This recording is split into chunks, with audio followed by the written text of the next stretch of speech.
bo to jest ostatnia sytuacja. Dobra, włączamy. Znowu Michał. Zaczynamy od zawodnika z numerem 23, przewija się na wielu przykładach. I co tutaj się wydarzyło? Pamiętam tę sytuację doskonale z playoffów w ćwierćfinał ubiegłego roku. I pamiętam, co miałem w głowie. Nie wiem, czy chcecie, mogę opowiedzieć od razu. Dawaj. Dobra, tak, mój proces myślowy. Dobra, no więc obecnie idąc w kontrze, czyli tutaj, kiedy mam piłkę i widzę zbliżającego się do mnie obrońcę, no to tak naprawdę tutaj miałem w głowie to, żeby wykorzystać to do rzutu za 3 punkty, czyli musisz w odpowiednim momencie, tak przynajmniej z mojej perspektywy, złożyć się do rzutu, żeby zrobić to odpowiednio wcześnie, kiedy widzisz, że ten obrońca chce cię intencjonalnie sfaulować, bo Toruń ma tutaj jeszcze jedno przewinienie w kwarcie, więc może sfaulować w kontrze, zatrzymać fast break. Idę do rzutu w momencie, kiedy widzę rękę biegnącą do mnie, żeby mnie sfaulować, kładącą się, myślę, z mojej perspektywy myślę, że można powiedzieć, że no jestem w pozycji rzutowej, jakkolwiek by to brzmiało. Składam się do rzutu, nie? Ale tak, a jakby zamysł jest taki, że wiadomo, że nie oddałbyś takiego rzutu w kontrze, ale w momencie, kiedy obrońca idzie do ciebie, tutaj składasz się do rzutu w sytuacji, gdzie no, on już ewidentnie chce intencjonalnie cię sfaulować. A teraz jak sędziowie patrzą na tę sytuację? Znaczy generalnie cały temat, bym powiedział, jest, szczególnie w FIBie, jest rozwojowy, tak? Ponieważ FIBA, taka krótka dygresja, FIBA jakiś czas temu nie widziała w tym problemu, na szczęście dostrzegła go. Znowuż w Eurolidze, która jest ligą zamkniętą dla kilkudziesięciu drużyn, dość szybko zostało to opisane, wyprostowane. W FIBie to tak szybko nie nastąpi, natomiast, bo sam przepis jest jaki jest o akcji rzutowej. Natomiast oczywiście zostały stworzone interpretacje podawane przed wielkimi imprezami, tak jak było przed Eurobasketem, ale to nie jest tak klarowne jak w innych, powiedzmy, w ligach, federacjach i tak dalej. Natomiast ja pierwszy raz widząc takie sytuacje powiedziałem sobie, no super pomysł atakujących, dobra, wy wiecie w obronie, że macie 4 faule do wykorzystania i chcecie z nich skorzystać, to my wam pokażemy, że i tak staniemy na linii, tak? I to uważam, że bardzo fajny pomysł, natomiast no, generalnie włodarze koszykówki we wszystkich ligach, bym powiedział, stwierdzili, że to nie o to chodzi, przecież w tej wiemy, że chodzi o rzucanie do kosza, ale to jest ewidentne wymuszanie i tak dalej, no i musieli to jakoś próbować, że tak powiem, skategoryzować. Dlatego też przyjęto, że w tego typu sytuacjach, przynajmniej w FIBie, tak, bo mówię, w Eurolidze jest to dużo bardziej detalicznie opisane, podzielone również na fazy meczu, nie wiem, końcówka akcji, końcówka kwarty i tak dalej, i co się może wydarzyć. W FIBie jakby tego nie ma, tak detalicznego opisu na dzień dzisiejszy i mówi się tylko o tym, że no wiadomo, sędzia ocenia, więc sędziowie mają ocenić, czy kontakt, nielegalny kontakt, który zostaje odgwizdany jako faul, nastąpił po tym, jak zawodnik rozpoczął próbę rzutów, no musi to być najczęściej w kierunku kosza, tak? I tutaj wygląda, że ty próbujesz się odwrócić w stronę tego kosza, już właśnie ten moment, który teraz mamy, który mieliśmy przed chwilą, no to jeżeli uznamy, że to jest moment kontaktu nielegalnego, no to ty ewidentnie już pociągnąłeś piłkę do góry, żeby rzucić ją w kierunku kosza, dlatego ta akcja prawidłowo została uznana za faul w akcji rzutowej. No, chociaż tak jak wiesz, ty przedstawiłeś nam teraz perspektywę gracza, co ty chcesz zrobić, no i nie można też zawodnikowi odebrać też tej przyjemności, że wykonał dobrą akcję, a że troszkę dalej, a ile takich rzutów wpadło, no okej, przy tym faulu raczej nie miało szansy wpaść, ale będziemy tu mieć Kubę Szejka. Zobaczmy właśnie Kubę Szejka, bo to, co Kuba robi trochę inaczej, to jest to, że on wchodzi w dwutakt, już widząc przychodzącego do niego obrońcę, wchodząc w dwutakt tak naprawdę to już jakby zaklepujesz sobie ten rzut, więc zawsze możesz podać. No właśnie, to co powiedziałeś. Dobra, zobaczmy sytuację. Ale tak, ja myślę, że jest więcej graczy niż tylko Kuba, bo pamiętam, że właśnie Kamil Łączyński, zresztą pamiętamy taką bardzo kontrowersyjną sytuację z Lublina przecież kiedyś, która też trochę zaczęła zamąciła w naszym kotle. I właśnie są gracze, którzy, to co powiedziałeś, wchodzą w dwutakt. No ale też musimy pamiętać o tym, że w dwutakcie też możesz podać. Tak? Jeżeli widzisz, że nie masz sytuacji na rzut, to możesz podać. Dlatego to stanowi tak trudną ocenę, bo jakby sam przepis mówi generalnie o tym, że zakończyłeś kozłowanie i wykonujesz ruch w kierunku kosza, tak? Jeżeli mówimy o tak zwanym motion shot, czyli o tym rzucie w biegu, w ruchu, tak? Bo inna sytuacja, jeżeli mówimy o rzucie stacjonarnym, tak? I Kuba robi to bardzo sprytnie, ale no i raczej w tej sytuacji można powiedzieć, że raczej nie ma kontrowersji. No i jeszcze widzimy, że on to kończy punktami, ale na pewno jest wiele innych sytuacji i zresztą zaraz zobaczymy sytuacje inne, które no nie są, które prawidłowo, z tego co pamiętam, zostały uznane za faule przed rozpoczęciem akcji rzutowej. Czyli pamiętajmy, jak kończę kozłowanie, to jest jedna rzecz, ale druga to jest to, że ten kontakt musi nastąpić po tym, jak widać, że ten zawodnik rozpoczyna ruch rzucający i ten ruch rzucający no najczęściej w tej sytuacji no musi pokazać, że te ręce chcą wyrzucić tę piłkę w stronę kosza. I to jest właśnie bardzo fajna sytuacja. Tu w zależności od ujęcia kamery i też musimy pamiętać o tym, że najczęściej kontakt to nie jest 1/100 sekundy. Ten kontakt, on będzie chwilę trwał i teraz to też jest takie, znaczy ja nie chcę powiedzieć pole do manipulacji, ale bo my możemy mieć w pierwszej fazie na przykład kontaktu, on mógłby być marginalny. Jeżeli by nie był przetrzymany ten kontakt dalej, moglibyśmy go uznać za marginalny. Natomiast w tej sytuacji uważam, że to chyba Mate Vucic, tak? Faulował. Tak. On utrzymał tę rękę, no wiadomo, no Przemek a Mate, no to różnica wagi, ramiona ważą dużo, różnica wagi już jest widoczna, więc to ramię zostawione tam na prawym ramieniu Przemka powoduje, że on ciągnie ręce w górę, no i dla mnie to okej, w końcowej fazie widzimy, że gdzieś on tam dotyka, nawet piłkę dotyka, ale tak naprawdę ten kontakt jest trochę wcześniej, jak te ręce idą w górę, no i to dla mnie jest akcja rzutowa. Okay. No tutaj właśnie była sporna sytuacja i w takim, no powiedzmy, gorącym meczu, bo graliśmy ten mecz we Włocławku. I właśnie się długo zastanawialiśmy, dlaczego, bo koniec końców tutaj nie padły rzuty. Nie było rzutowej, tak. Nie było tej akcji rzutowej. I się zastanawialiśmy właśnie, czego zabrakło, czy co jeszcze mógłby tam właśnie Przemek, bo to też jest właśnie ciekawa dygresja. Zawodnicy myślą, że jeżeli widzą coś i innym zawodnikom to wychodzi, czy w innych sytuacjach, w innych meczach te gwizdki są gwizdane, czego zabrakło w naszej sytuacji, czy co tam jeszcze może musi pokazać zawodnik, czy może jeszcze musi, nie wiem, przeaktorzyć, czy krzyknąć. Chcemy unikać takich sytuacji, ale też, no mówię, jeżeli nie widzimy tej takiej ciągłości w podejmowaniu tych decyzji, gdzie wiadomo, to są decyzje kontrowersyjne, ale gdzieś tam zawsze właśnie my szukamy tej dodatkowej informacji, czego może zabrakło, co może jeszcze tam powinno się wydarzyć, żeby się upewnić, że to będzie ta akcja rzutowa, bo uważam, że Przemek no, naprawdę miał fantastyczny tutaj fragment, bo po pierwsze czysto zabrał piłkę, dosłownie wyrwał piłkę z rąk zawodnika ataku, robiąc przechwyt, czysto, bez żadnego faulu, idealnie trafił w tą piłkę, po czym od razu zauważył, że Mate Vucic chce przerwać tą kontrę, idealnie się złożył do sytuacji rzutowej, jeszcze tak jak mówisz, jest to przetrzymanie, które jeszcze dało mu to dodatkowe takie no, zaciągnięcie, uwidocznienie tego, że był w sytuacji rzutowej. No, a czy co może zrobić więcej? No nic nie może zrobić więcej. No, tak jak powiedziałeś, zrobił wszystko dobrze. Okej, ja nie broniąc sędziów, ale starając się też zrozumieć może z czego wynikał błąd, zauważmy, że sędziowie, którzy to mają jakby przed sobą w perspektywie, to jest nowy sędzia prowadzący, czyli lead, który ucieka tak, na końcową i sędzia center z drugiej strony. I teraz zauważmy, że obydwoje są w ruchu. Co znowu zaburza naszą percepcję, tak? Oceny i to może być jednym z takich czynników, który to spowodował. Ale tutaj jeszcze jako dygresję, to powiem wam tylko, że tu jest FIBA, jednym z protokołów jest właśnie protokół na akcję rzutową i on znowu mówi, że w sytuacjach 50-50 mamy iść w stronę oceny jako akcja rzutowa. Więc można by powiedzieć, że teraz w kontekście tej interpretacji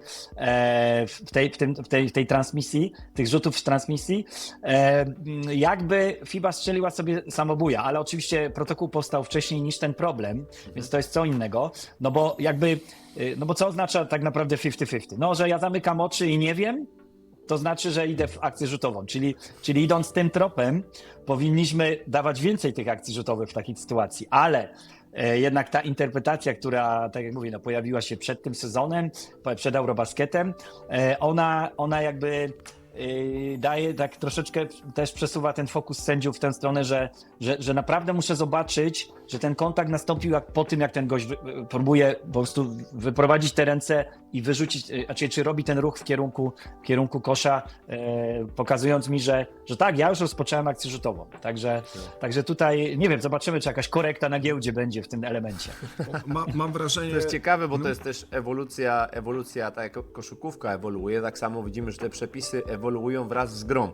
I to jest taka właśnie naprzemienna, można powiedzieć, próba doścignięcia czy prześcignięcia się, czy przepisy nadążą za tym, co się dzieje obecnie na boisku w dzisiejszych czasach, a też jak tylko prowadzone są jakieś nowe zasady, od razu jest próba wykorzystywania, jak można zmaksymalizować sobie przewagę poprzez te przepisy na swoją korzyść. Tak, bardzo dobrze to ująłeś, Tomku. Tak, Michale? Mam wrażenie, że w tym sezonie jakby z defaultu trochę bardziej jest uznawane tak, że mniej fauli rzutowych jest gwizdany w takich akcjach. Jakby, że sędziowie ukrócają w sytuacjach, gdzie nie jest to ewidentne, że nie ma że jest po prostu piłka z boku i nie ma faulu przy rzucie. I też usłyszałem interpretację od jednego z sędziów w trakcie spotkania, że oni w tym momencie mają też w jakiś sposób wytyczne, że czy rzeczywiście w danej porze, znaczy w danym momencie czasu gry ten rzut bez faulu też byłaby to sytuacja rzutowa. Czyli w tym przypadku, jeżeli widzimy, że nie jest to koniec kwarty, czy nie jest to koniec akcji rzutowej, akcji danej drużyny, jednak ten gwizdek, wiadomo, że rzut przez 3/4 boiska w 20 sekundzie akcji, kiedy jest jeszcze 7 minut do końca kwarty, raczej nie ma prawa bytu, więc w związku z tym starają się w tych sytuacjach decydować o tym, że to nie są akcje rzutowe. No chyba, że taki zawodnik jak numer 23 czuje się w gazie i ten rzut z połowy podaje.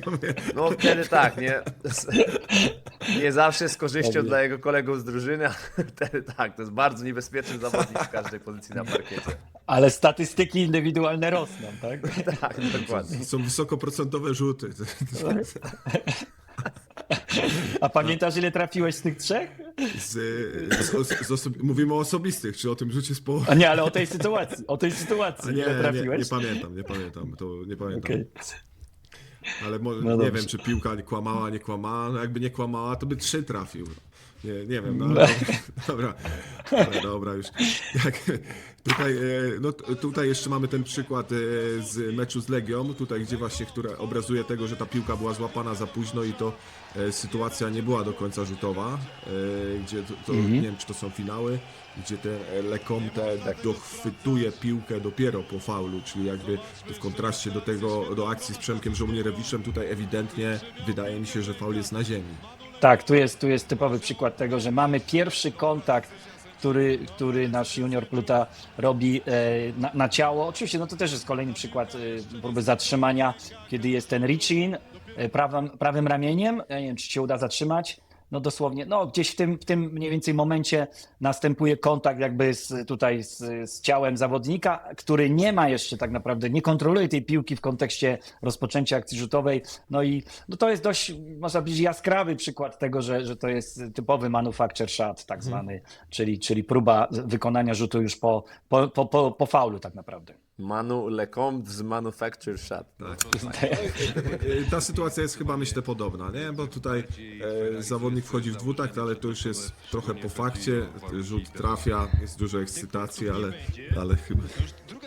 Tak, ale ekscytacja, bo tutaj my oczywiście nie słyszymy gwizdków ani komentarza, ale jak tu widać to w tej powtórce właśnie z tej kamery podkoszowej, to ten kontakt jest dużo wcześniej, natomiast sędzia w takiej sytuacji jeszcze według mnie analizował, czy ten kontakt ma jakiś wpływ na poruszanie się atakującego i w momencie, kiedy uznał, że ma, to stwierdził, tak, to jest faul, to muszę odgwizdać, natomiast już w tym momencie jakby atakujący tam podejmuje tą piłkę, składa się do tego rzutu i dlatego jakby ten efekt znowu tego spóźnionego gwizdka generuje w pewnym sensie jakiś problem, ale to też jest kwestia, że mecz emocjonalny był, ale tak naprawdę musimy pamiętać o tym, że nawet jeżeli sędzia odgwizdże coś później, ale jakby podejmuje decyzję na wycinek akcji, który wydarzył się w określonym momencie meczu, no to on jakby nie może z tego punktu zmieniać jakby tej interpretacji. Interpretacja jest dalej taka sama. Faul został popełniony tu, w tym momencie, natomiast ja go odgwizdałem chwilę później, zgodnie z pewnymi zasadami również sztuki sędziowskiej, czy też tego, nie wiem, advantage, disadvantage, tak piłkarskiego przywileju korzyści, jeżeli możemy tak powiedzieć, ale nie stosujemy takiego określenia generalnie. To jest ten problem trochę późnego gwizdka, nie? Że Zdecydowanie kibice tak. mogą nie rozumieć, dlaczego, skoro ten gwizdek był tak późno, rzuty nie są uznane, a tutaj kluczem jest to, że sędzia poczekał chwilę. No to działa na plus, na minus może działać. Dokładnie. Tutaj jest jeszcze zatrzymanie kontry. Tutaj jest może kwestia też rodzaju faulu, tak? Bo tutaj jakby do rzutu nawet nie było próby. No nie, ale to znowu jest, to jest dla mnie, to jest reach-in. To jest generalnie, wiadomo, no Penawa nie jest super, chociaż dobra, nie chcę mu ubliżać, bo bardzo fajnie gra, ale widzicie, on przegrał to jakby na wywroku oku, ale zauważmy, to jest reach-in, to nie jest twarda ręka, mocna ręka. Zauważ teraz zawodnik numer 23, jaki robi tutaj teatrzyk. Ale nie, no wypraszam sobie, przecież tutaj przy takim kontakcie tutaj no to jest odrzut, no przecież przy takiej prędkości to ciężko jest się zatrzymać, no. Nie no, prędkość dopiero się napędzała. No, już na 23 jak chorągiewka, tak nim zawiało. to jest maszyna, już na pierwszym kroku idzie jak czołg i potem to nie jest łatwo zatrzymać takiego zawodnika. No. Ferrari. Ale dobrze, ale chodzi mi o tą lewą, zauważ lewe ramię. To ty robisz tutaj hooking, tak? Starasz się zhukować to, żeby to był efekt. Ale no bo ja my wiemy, o co się nie chodzi. daję, no gdzie on mnie z tą ręką tutaj się wsadza, no to przecież nie mogę pozwolić go... Ale podsumowując, nie ma tutaj mowy o faulu niesportowym lub czymś takim. Nie, w tej sytuacji. Nie wiem, ja się czułem źle potraktowany, na pewno niesportowo potraktowany, nie wiem czy w ramach zasad koszykówki, czy po prostu moich odczuć, ale rzucałem wtedy tak, 2 wolne, to była dogrywka swoją drogą, meczu, który wygraliśmy i... Tak, ale 2 wolne były z tego, że to już był 5. faul. Tak? Bonus, Drużyny, tak, bonus. Tak, był bonus, Wydaje więc... mi się, że Tak. nie wiem, w sumie Tak, nie bo nie mamy mamy bonus, chociaż decyzji, ale to nie był, mi się wydaje, że to był faul niesportowy, czy nie? Może się mylę. nie, bo z nie tego ma- co nie- pamiętam, to Okej, nie. dobra, Nie. dobra. To w każdym razie no, moje odczucia nie zmeczowały się nawet z gwizdkiem sędziego, więc jakby możemy je pominąć w tej sytuacji. No dobra, zostały nam jeszcze jakieś sytuacje tutaj. Mamy sytuację, możemy ją omówić, bo to jest co prawda sytuacja z Euroligi, ale naszego kolegi z reprezentacji Jordana Lloyda, który robi przechwyt. Robi przechwyt i idzie już sam na kosz, idzie też do rzutu z połowy i co tutaj zostało orzeczone? Faul na ziemi został orzeczony, a jak patrzysz na tę sytuację? No, w ogóle to jest bardzo fajna sytuacja, bo ja tutaj przeszedł z akcji rzutowej do faula niesportowego, z tym, że faula niesportowego z innego kryterium, o którym ty chciałeś w twojej sytuacji, bo w twojej sytuacji byłby to typowy układ transmisji, czyli to mamy ten kryteria albo C1, raczej C3 generalnie, czyli to jest ten niepotrzebny kontakt, albo C1 w C3, wiem, że to wszystko brzmi magicznie, bo C1 to jest tak zwany brak próby, uzasadnionej próby zagrania piłką. I jeżeli on się zdarzy w transmisji, to się tak mówi, że to jest C1 w C3, no ale wszystko jest związane z transmisją. Natomiast tutaj zauważmy, że tutaj możemy mówić o kryterium C4, czyli ostatniego obrońcy. Że jak zobaczymy główne ujęcie, jeżeli byłbyś w stanie zatrzymać na moment kontaktu z głównej kamery, a potem przejdziemy do analizy, to dlatego ja bym tutaj zmienił podejście, to możemy zobaczyć, że tutaj nie ma między atakującym a koszem, nie ma żadnego obrońcy. Oni są mniej więcej w linii, ale kontakt następuje z boku. W związku z tym tutaj ja bym się skłaniał do kryterium C4 i znowu mamy do wyboru, bo kryteria C3 i C4 obowiązują do momentu, kiedy zawodnik rozpocznie akcję rzutową. Więc tak naprawdę w tej sytuacji, patrząc na ten worek interpretacyjny, jaki jest, on jest dość duży, bo możemy orzec faul w akcji rzutowej i wtedy będą 3 rzuty. Jeżeli uznajemy, że rozpoczęła się już akcja rzutowa, to możemy orzec faul w akcji rzutowej. Jeżeli uznamy, że rzut się jeszcze nie rozpoczął, to ostatni obrońca, czyli faul niesportowy, 2 rzuty i piłka z boku. No chyba, żeby trafił z tego jeszcze. No i oczywiście może być też faul niesportowy w akcji rzutowej, bo może być brak to, co tam na końcu robi obrońca, gdzie widać łapie tutaj, gdzieś w tych okolicach, nie? Zostawia tę rękę, to można uznać jako C1 w akcji rzutowej, tak? Czyli brak próby zagrania piłką, no ale tu też zauważmy, że Jordan też robi swoje, tak? On próbuje pokazać, bo to jest Kalinic chyba, tak? On próbuje pokazać, że... Guduric. Guduric, przepraszam, Guduric. Też na idź.